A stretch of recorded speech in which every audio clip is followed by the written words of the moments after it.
والذين هم عن اللغو معرضون। আল্লাহ তাআলা বলছেন যে অনর্থক কথাবার্তা, কাজকর্ম, যেই কথা না কোনো দুনিয়ার কাজে, না কোনো ধর্মীয় কাজে, না কোনো সমাজে, না কোনো পরিবারে, না কোনো ব্যক্তিগতভাবে কোনোভাবেই তোমার যখন কাজে আসবে না, তো এগুলো আপনি করবেন কেন? এগুলোর থেকে আমাদেরকে বিরত থাকতে হবে। আর এই বিরত থাকা এটা কার গুণ? মুমিনের 6 গুণের 1 গুণ। আর এই বিরত যদি কেউ থাকতে পারে তো ওই মুমিন কি জীবন লাভ করবে? দুনিয়াতে সম্মানের জীবন লাভ করবে, দুনিয়াতে সে ইজ্জতের জীবন লাভ করবে। বিল্লাহি মিনাশ শাইতানির রাজীম। বিসমিল্লাহির রহমানির রহিম। والذين هم عن اللغو معرضون قال رسول الله صلى الله عليه وسلم أخلص دينك يكفيك العمل القليل أو كما قال عليه الصلاة والسلام। লাখো কোটি শুকরিয়া আদায় করছি সেই রব্বুল আলামিনের দরবারে, যিনি আজকে আপনাকে আমাকে তার ঘর জুমার দিন জুমার নামাজ আদায় করতে আসার জন্য তৌফিক দান করছেন। বলি আলহামদুলিল্লাহ। নিয়ামতের যত শুকরিয়া আদায় করবে বান্দা, যত শুকরিয়া আদায় করবে আল্লাহ তাআলা তার নিয়ামতকে ততই বাড়ায় দিবে। আল্লাহর অগণিত অসংখ্য নিয়ামত আপনি আমি ভক্ষণ করছি। কাজেই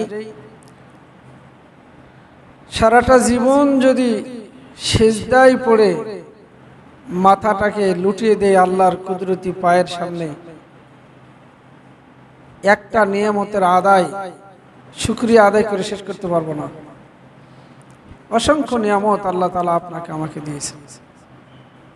আজকে যদি জন্মান্ধ হতাম, দুনিয়া গোটা গুলে খাওয়ালে সেই চোখ আর ভালো হতো না, তাই না? দুনিয়ায় কোনো ত্রুটির কারণে হয়তো দেখা যায় চোখের সমস্যা হয়েছে, দৃষ্টি হারিয়ে গেছে, কিন্তু সেইটাকে হয়তোবা চিকিৎসা বিজ্ঞান আছে, চিকিৎসার মাধ্যমে সেটা ঠিক হতে পারে। আর যদি সেটাও একবারে শেষ হয়ে যায়, পৃথিবীর যত ডাক্তার গুলে খাওয়ায় আর সম্ভব নয়। আল্লাহ তাআলা এরকম অসংখ্য নিয়ামত আপনার আমার এই বডির মধ্যেই দিয়েছেন। এই জন্য নিয়ামতের শুকরিয়া হর হামেশা আল্লাহর নিয়ামতের শুকরিয়া আদায় করা। বলি আলহামদুলিল্লাহ।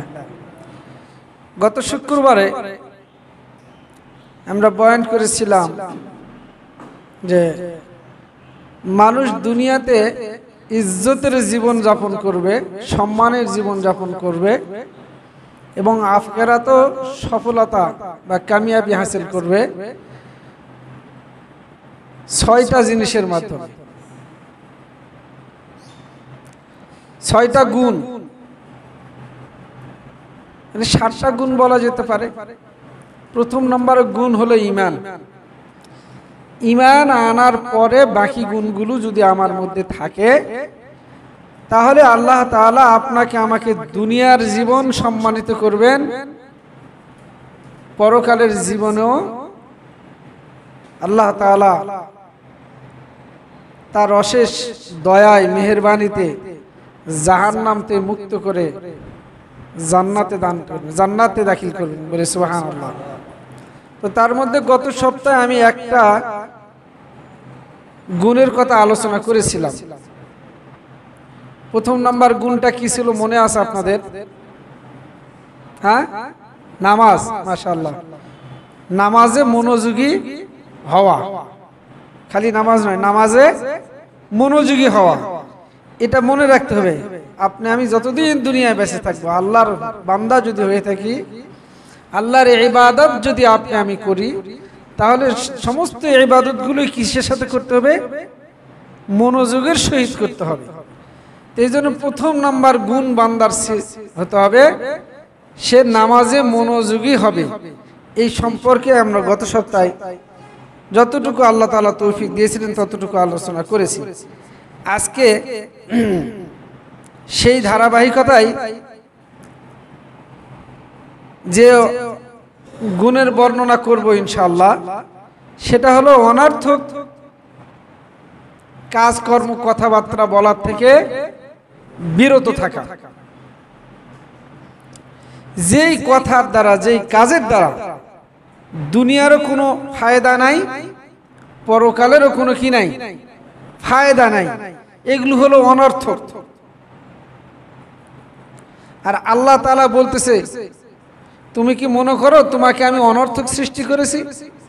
আফা হাসিবতুম আন্নামা খলাকনাকুম আবাথা, তুমি কি মনে করো তোমাকে আমি অনর্থক সৃষ্টি করেছি? আল্লাহ তাআলা আপনাকে আমি অনর্থক সৃষ্টি করে নাই, কিন্তু আমি তো অনর্থক কাজকর্ম কথাবার্তা বলি, অথচ সেই কথার দ্বারা আমার না হবে ফায়দা, না হবে সমাজের ফায়দা, না হবে পরিবারের ফায়দা, না হবে আখিরাতের ফায়দা। এমন অনেক কাজও আমাদের আছে যে কাজগুলো করলে আমরা কোথাও এগুলোর কোনো লাভ পাই না, অনর্থক কাজ। এই অনর্থক কাজের মধ্যে আবার খেলাধুলার বিষয়টা বেশি। কিছু খেলাধুলা আছে যার দ্বারা শরীর চর্চা করলে শরীরের ব্যায়াম হয়, এটা করা যায়, এটা ভালো, শরীয়ত সম্মত। কিন্তু কিছু খেলা আছে যে এই খেলা দুনিয়ারও ফায়দা নেই, আখিরাতেরও ফায়দা নেই, শুধু সময় লস। তো এইরকম খেলাধুলা, এইরকম কথাবার্তা, অনর্থক কথাবার্তা, এগুলোর থেকে আপনাকে আমাকে কি থাকতে হবে? বিরত থাকতে হবে। আবার আমাদের এমন অনেক কিছু কথাবার্তা আছে যেই কথার দ্বারা আমি জীবনের ক্ষতি করি, সমাজেরও ক্ষতি করি। কোথাও আমরা এক জায়গায় বসলেই, দুই চারজন লোক একত্রিত হলেই আমরা এমন সব গল্প আলাপ শুরু করে দেই, যেই সময়টুকুর মধ্যে গল্প আলাপ করছি অনর্থক কথাবার্তা, এবং না হয় কারো গীবত, পরনিন্দা, পরচর্চা করছি। এটার দ্বারা কি আমার দুনিয়ার কোনো ফায়দা হবে? যদি কারো আমি পরনিন্দা করি, আখিরাতে দুনিয়া তো ফায়দা হবে না, আখিরাতেও ফায়দা হবে না, বরং কি হবে? ক্ষতি হবে। এই জন্য এই ক্ষতির হাত থেকে বাঁচার জন্য অনর্থক কথাবার্তা বলা যাবে না, অনর্থক কাজকর্ম করা যাবে না। এই কথা কে বলছেন? আল্লাহ সুবহানাহু ওয়া তাআলা সূরা মুমিনের মধ্যে বলতেছেন, ওয়াল্লাযীনা হুম আনিল লাগবি মুরিদুন।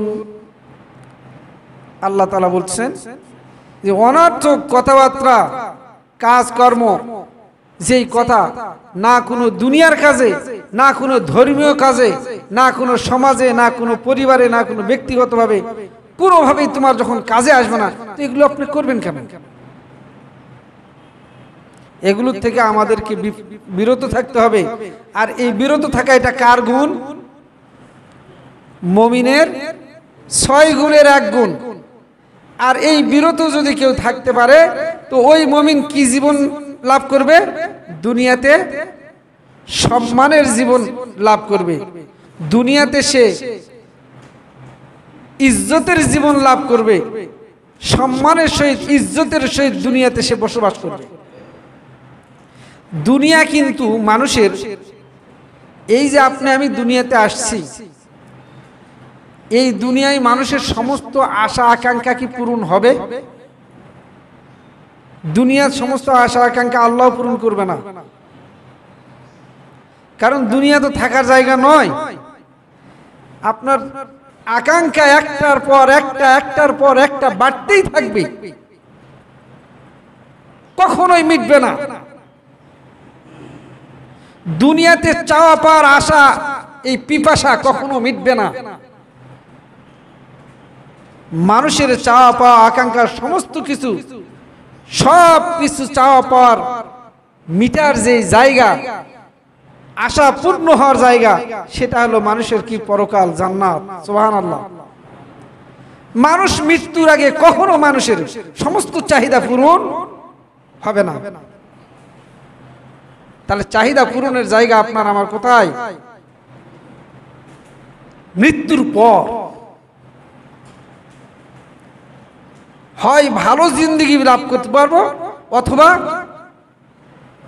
মুসিবতের জীবন হবে। তো আপনার আমার মুসিবতের জীবন থেকে বাঁচিয়ে সুন্দর জীবন লাভ করতে পারি, এই জন্য মুমিনের এই 6টা গুণ থাকতে হবে। নামাজে মনোযোগী হতে হবে, আর অনর্থক কথাবার্তা কাজকর্ম সবকিছু পরিহার করতে হবে। ওয়াল্লাযীনা হুম আনিল লাগবি মুরিদুন, আল্লাহ তাআলা বলতেছেন। যদি এগুলো না করি, চায়ের স্টলে গেলাম, বাজারে গেলাম, যেতে হবে, আমি মানুষ, মানুষের সঙ্গে আমার কথাবার্তাও হবে, যেহেতু আমি সামাজিক জীব, চারিদিকে আমার প্রতিবেশী আত্মীয় স্বজন সবাই আছে, তো সবার সঙ্গে আমাকে চলাফেরা করতে হবে, কথাবার্তা বলতে হবে, উঠতে ফিরতে সবার সঙ্গে থাকতে হবে। থাকতে পারে আমার হিন্দু প্রতিবেশী, থাকতে পারে খ্রিস্টান, থাকতে পারে ইহুদি, বিভিন্ন জাতির লোকেরা আপনার আমার প্রতিবেশী হতে পারে, কিন্তু সে তাকে দেখবো আমি কি প্রতিবেশী হিসাবে, হিন্দু হিসাবে নয়।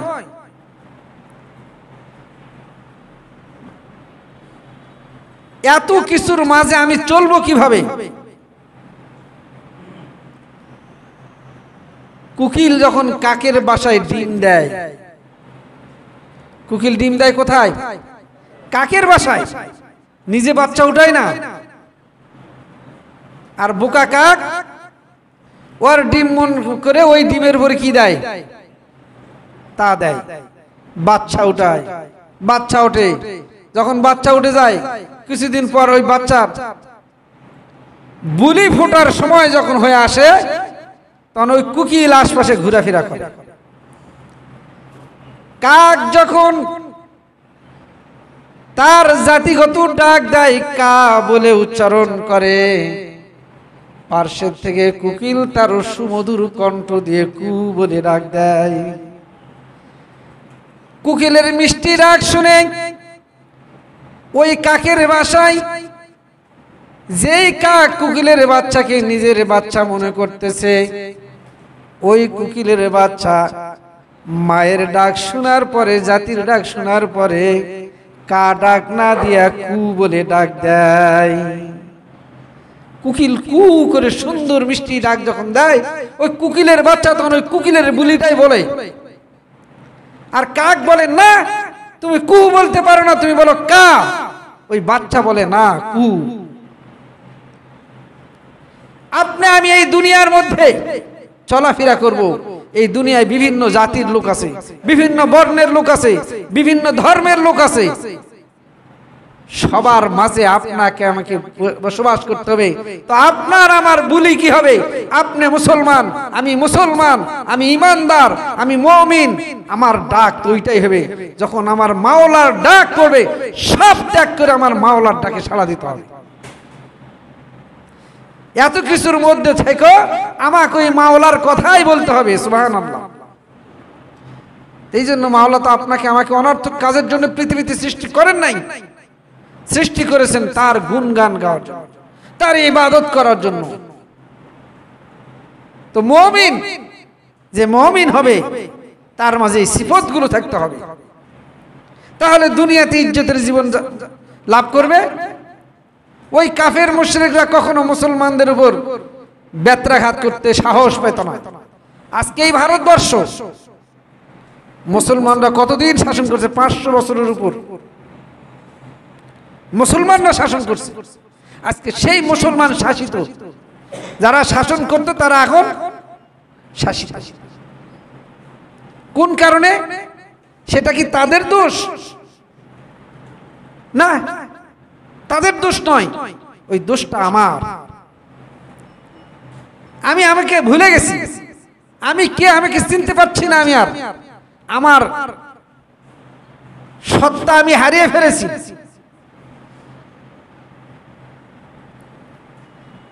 চেরা যখন গোমা সাপের বাচ্চা আর চেরা একসঙ্গে ঘুরতেছে, একটা মুরুগ আসে, চেরাকেও খেয়ে ফেলছে, গোমা সাপের বাচ্চাকেও খেয়ে ফেলছে। তো গোমা সাপের বাচ্চা মুরগির পেটের মধ্যে যাবে, হায় আফসোস, আরে আমারে দেখলে কত বড় বড় পালোয়ান, আমি শুধু ফুস করব আর ওই তো দৌড় মারতে হুঁশ পাবে না, লাঠি ঠেঙ্গা বন্দুক যা আছে নিয়ে বের হয়ে আসবে আমাকে মারার জন্য, আর তুমি সামান্য একটা মুরুগ আমাকে খেয়ে ফেললে। গোমা সাপের বাচ্চা বলে, মুরুগ দোষ তো তোমার নয়, তুমি দোষ করনি, দোষ করেছি আমি। আমি গোমা সাপের বাচ্চা কেন চেরার সঙ্গে ঘুরতে গেলাম, আমি চেরার রূপ ধারণ করলাম, এই জন্য তোমার মতো ক্ষুদ্র একটা মুরুগ একটা ঠোকর দিয়ে আমাকে গিলে ফেলতে তোমার কষ্ট হয়নি, এই জন্য তুমি পেরেছো।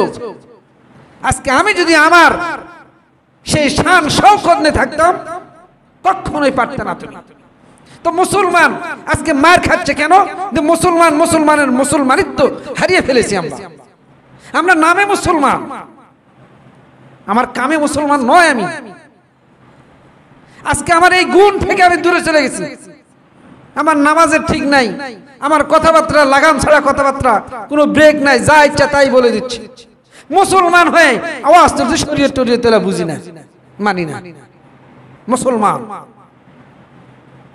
আবার সে যখন মারা যাবে, আমার মতো ইমামকে যায় সামনে তার জানাজা করতে হবে, আবার বলতে হবে বিসমিল্লাহ আলা মিল্লাতি রাসূলিল্লাহ। ডাহা মিথ্যা কথা, কি এটা সত্য না মিথ্যা?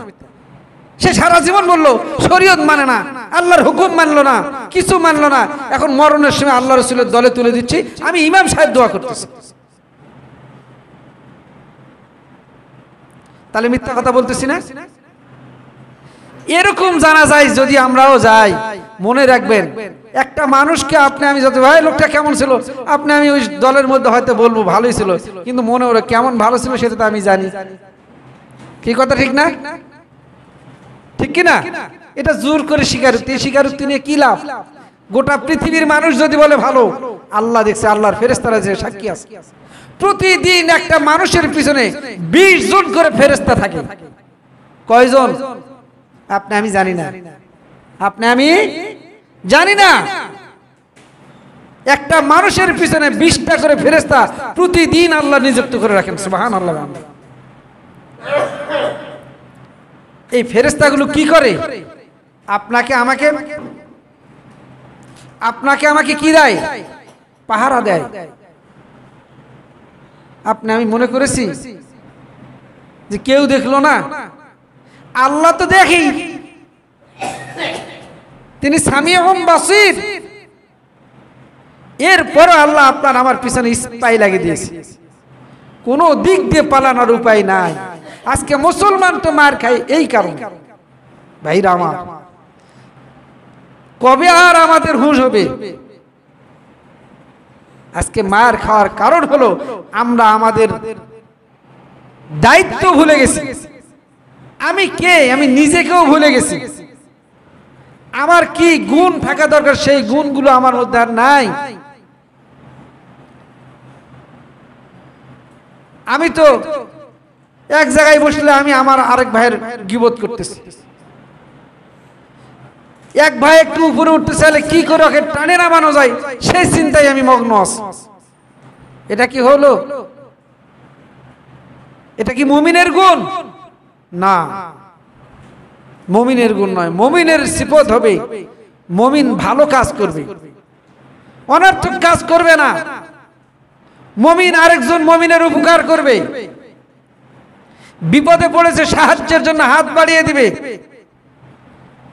কিন্তু আমরা বিপদে ফেলার জন্য চেষ্টা করি, একদিক দিয়ে বিপদে ঢুকাই, আরেক দিক দিয়ে থানায় যায় সহকারী সাহায্যকারী হিসেবে যায়, কন্ট্যাক্ট করে তার থেকে টাকা খায়। এই হলো আমার চরিত্র। আজকে ইহুদি নাসারারা কেন আমাকে পিটাবে না? আজকে মুসলিম শাসকদের বিধর্মীরা ধরে পিটায় আর আমরা হাসি। নবাব সিরাজউদ্দৌলা যখন ধরেছিল, নবাব সিরাজউদ্দৌলা তো অনেক সৈনিক ছিল, আর ইংরেজরা ছিল মাত্র কয়জন? 3000। এই জন্য লর্ড ক্লাইভ সম্ভবত ওনার নাম, উনি বলছিলেন যে এরা যদি থুতু নিক্ষেপ করতো তাহলে তো আমরা হারিয়ে যেতাম, অথচ এই জাতিকে আমাদের চিনা হয়ে গেছে। আমরা তাদের নেতাকে গলায় গামছা লাগায় টানে নিয়ে যাই আর ওরা হাসে, তা আমরা হলো মুসলমান। আমার চরিত্র এরকম, এক ভাই বিপদে পড়লে আরেক ভাই দূরে সরে চলে যায়, পারলে বিপদে ফেলাই দেয়। এই সমস্ত অনর্থক কাজের জন্য আল্লাহ তাআলা তো আপনাকে আমাকে সৃষ্টি করেন নাই। আল্লাহ বলছেন কুনতুম খায়রা উম্মাতিন উখরিজাত লিন-নাস, এই মানুষকে আমি আল্লাহ সৃষ্টি করেছি, এই উম্মতকে সৃষ্টি করেছি উম্মতের কল্যাণের জন্য। এই উম্মত এই দুনিয়ার মানুষের কল্যাণের জন্য তোমাদেরকে সৃষ্টি করেছি। তোমরা যখন অন্যায় কাজ দেখবে বাধা দিবে, আর সৎ কাজের তোমরা আদেশ দিবে, উৎসাহ দিবে। এই জন্য ভাই, ওয়াল্লাযীনা হুম আনিল লাগবি মুরিদুন, অনর্থক কথাবার্তা কাজ কর্ম সব কিছু যে পরিহার করে, তার মধ্যে এই গুণটা হলো মুমিনের, এটা একটা গুণ। আর এরকম যদি স্বভাব কারো থাকে, এই ব্যক্তিটা দুনিয়াতে কি পাবে? ইজ্জতের জীবন লাভ করবে। সুবহানাল্লাহ বলেন। আল্লাহ তাআলা যেন আমাদেরকে ইজ্জতের জীবন লাভ করার তৌফিক দান করেন। 3 নম্বর বিষয় হলো যে মুমিন কি করবে? তাওবার মাধ্যমে আত্মার, এই যে আমাদের এই আত্মা আছে, এই আত্মার পবিত্রতা অর্জন করবে। আত্মাকে পবিত্র করবে কিসের মাধ্যমে? তাওবার মাধ্যমে। আল্লাহ তাআলা বলতেছেন যে তোমরা কি করবে? যখন কোনো মানুষ অপরাধ করে, পাপ করে, তো সঙ্গে সঙ্গে সে কি করবে? অনুতপ্ত হবে। আল্লাহ তাআলা বলছেন ওয়াল্লাযীনা হুম লিয-যাকাতি ফাঈলুন, এখানে যাকাত অর্থ পবিত্রতা। যাকাত অর্থ বৃদ্ধি করা। তো পবিত্রতা অর্জন করবে কিসের থেকে? এখানে যদিও আল্লাহ পাক ধন সম্পদের যাকাতের কথা বললেন, তো সেখানে পবিত্রতা, অন্তরের পবিত্রতার প্রয়োজন মানুষের আছে। আমি পাপ করতেছি, তার মানে কি? আমি একটা অপবিত্র কাজ করলাম, আমার অন্তরে একটা দাগ পড়ে গেল। তো মানুষ কি করবে? নেক আমলের দ্বারা এই আত্মাকে পরিশুদ্ধ করবে।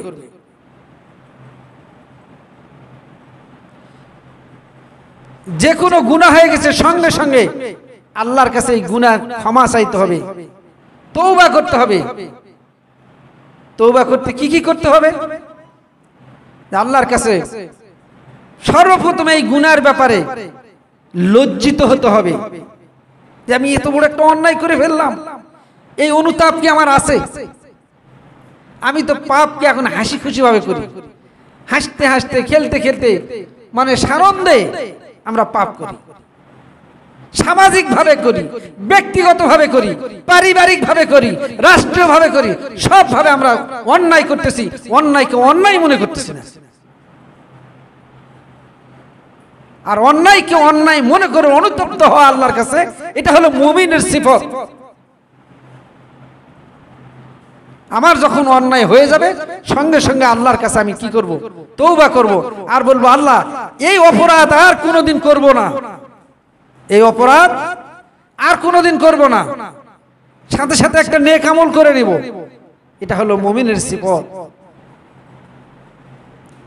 তাহলে মুমিন কি জীবন যাপন করবে? ইজ্জতের জীবন লাভ করবে।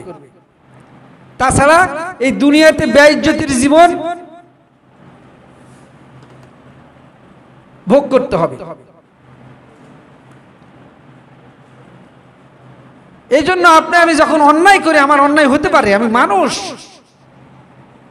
আমার ভুল হতেই পারে বা হবেই, সঙ্গে সঙ্গে আমি আল্লাহর কাছে ক্ষমা চেয়ে নেব।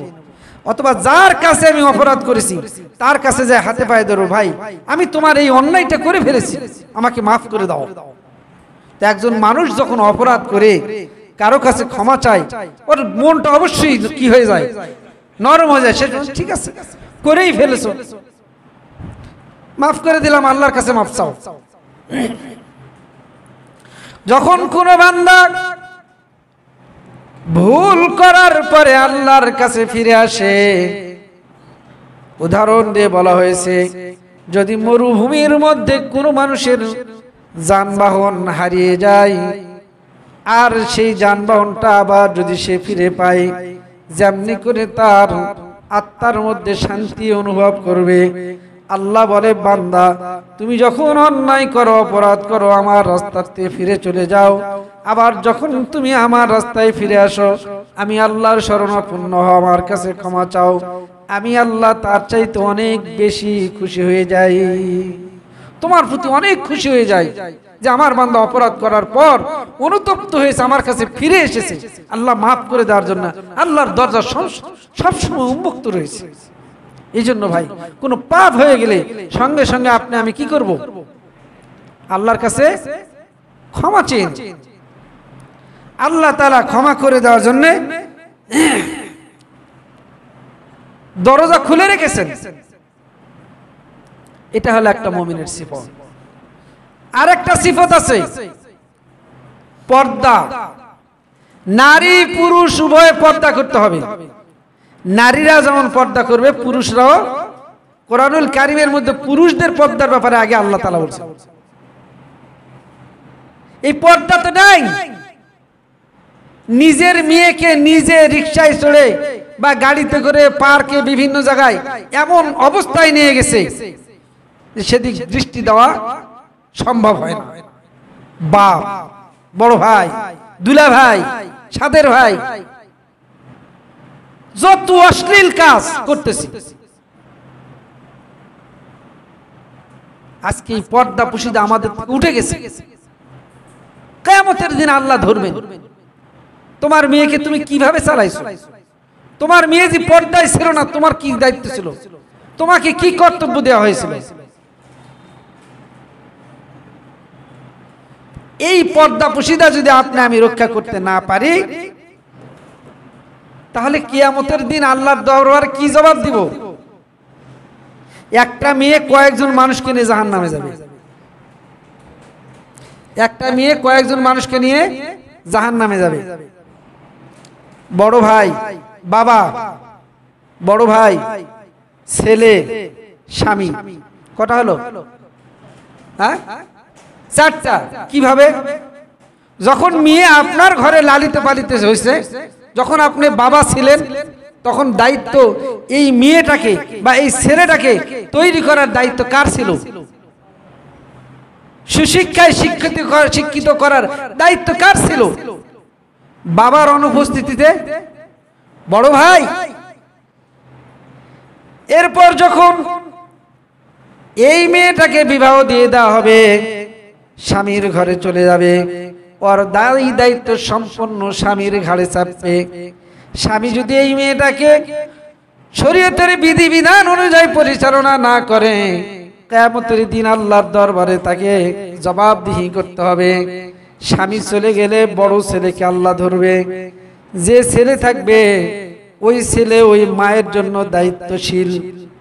যদি ওই সন্তান মাকে সুন্দরভাবে না রাখে, কিয়ামতের দিন এই চার প্রকারের মানুষগুলোকে আল্লাহর দরবারে হাজির হতে হবে এবং আল্লাহর দরবারে জবাবদিহি করতে হবে। শুধু ওই একা জবাবদিহিতা করবে না, ওই একা আল্লাহর কাছে ধরা খাবে না, সবগুলা সহজ হবে জাহান্নাম। কি আমল করব? এজন্য আমার কন্যাকে, আমার সন্তানকে ভালো করার দায়িত্ব তো ভালো কখন হবে? আমার ছেলে মেয়ে কলেজে উঠছে, ইউনিভার্সিটিতে পড়তেছে, তখন আসে বলছে, হুজুর এই কোরআন শরীফ পড়াতে চেষ্টা করেছেন, হয়নি তো, একটু দেখেন তো।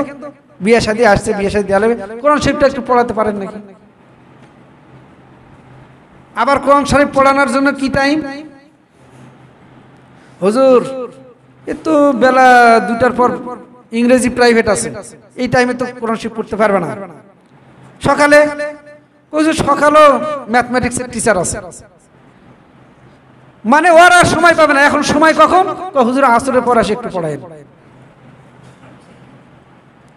আল্লাহর কালামের জন্য আপনি সময় বের করতে পারেননি, কিন্তু দুনিয়ার শিক্ষার জন্য আপনি সময় বের করেছেন, অর্থ বেশি দিয়েছেন। মনে রাখবেন আপনাকে আল্লাহ ছাড়বেন, কারণ আপনার দায়িত্ব ছিল এটা, আপনার সন্তানকে তৈরি করা। আমরা তো এই লাইনের মানুষ, এই জন্য বুঝি যে কারা কি করতেছে। হুজুর টাকা চাইলে হুজুর না যায়জ, প্রাইভেটের টাকা কোরআন শরীফ পড়ে গেলে হুজুরের জন্য না যায়জ। হলো না যায়জ, তুমি যায়জটাই আসো, আমার টাইম মতো আসে না তা আসবে না, হুজুর অমুক টাইমে পড়াতে হবে। গুরুত্ব কোথায়? এই গুরুত্ব আমার কাছ থেকে উঠে গেছে। এটা কি মুমিনের সিফত? এই জন্য আমার মেয়েকে পর্দায় রাখা, আমার স্ত্রীকে পর্দায় রাখায়, আমার পরিবারের সমস্ত মানুষগুলোকে পর্দা পুশিদার মধ্যে রাখার দায়িত্ব কার? যে সমাজের, যে পরিবারের কি দায়িত্বশীল। এই দায়িত্বশীল এই 4টা মানুষ হতে পারে: বাবা, বড় ভাই, স্বামী, বড় ছেলে বা ছেলে। এই জন্য আপনার আমার ছেলে মেয়ে সকলকে পর্দা কি এটা বোঝানোর চেষ্টা করব, পর্দায় রাখার চেষ্টা করব। আমার পোশাকের মধ্যে শালীনতা নিয়ে আসবো।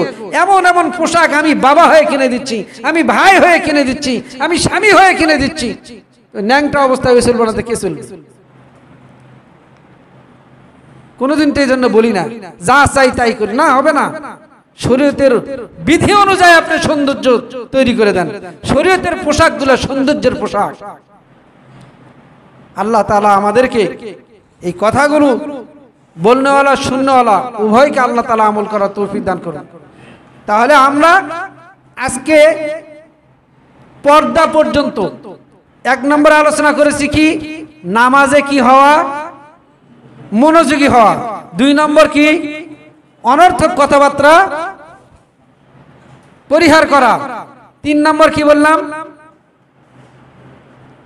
পর্দা। এই পর্দা পুশিদা রক্ষা করা। যদি আমি পর্দা পুশিদা রক্ষা করতে না পারি, এটা 4 নম্বর বিষয়। যদি করতে না পারি তাহলে কি হবে? আল্লাহর কাছে ধরা খেতে হবে। সামনের সপ্তাহে ইনশাআল্লাহ আলোচনা করব আমানত এবং ওয়াদা।